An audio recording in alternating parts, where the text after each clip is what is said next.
आदरणीय सभापति जी, यहाँ सदन में अंग्रेजों को याद किया गया। Unbecoming conduct. Please continue. No please please. आदरणीय सभापति जी, इस सदन में अंग्रेजों को याद किया गया। अब राजा महाराजाओं का तो अंग्रेजों के साथ गहरा नाता रहा था उस समय, तो अब मैं जरा पूछना चाहता हूं कि अंग्रेजों से कौन इंस्पायर्ड था। मैं तो ये तो नहीं पूछूंगा कि कांग्रेस पार्टी को जन्म किसने दिया था, ये तो मैं नहीं पूछूंगा।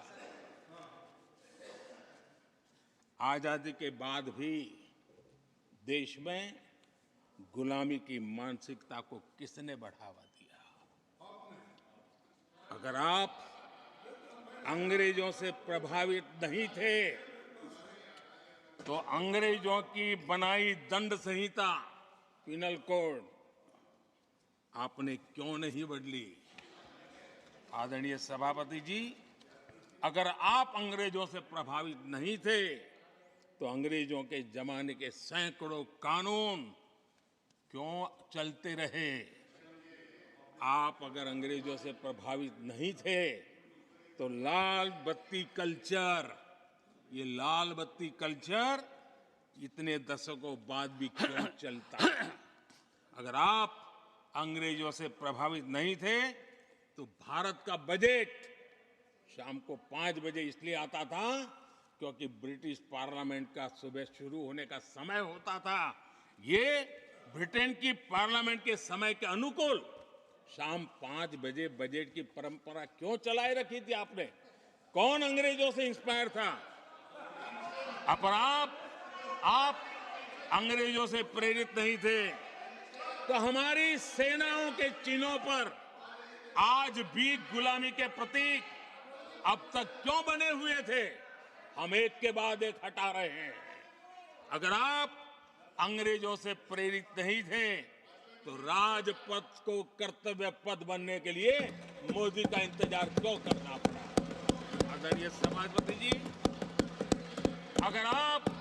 अगर आप अंग्रेजों से प्रभावित नहीं थे तो अंडमान और निकोबार, इन द्वीप समूहों पर आज भी अंग्रेजी सत्ता के निशान क्यों लटके पड़े थे? आदरणीय सभापति जी, अगर आप अंग्रेजों से प्रभावित नहीं थे तो इस देश के सेना के जवान देश के लिए मन मिटते रहे, लेकिन देश के जवानों के सम्मान में एक वॉर मेमोरियल तक आप बना नहीं पाए थे। क्यों नहीं बनाया? अगर आप अंग्रेजों से इंस्पायर्ड नहीं थे, प्रभावित नहीं थे, तो भारतीय भाषाओं को हीन भावना से क्यों देखा? स्थानीय भाषा में पढ़ाई के प्रति आप लोगों की बेरुखी क्यों थी?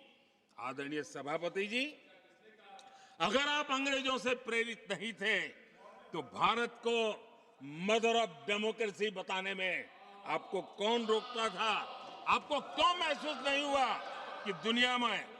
आदरणीय सभापति जी, मैं सैकड़ों उदाहरण दे सकता हूं कि आप किस प्रभाव में काम करते थे और देश को सुनते ये सारी बातें याद आने वाली है।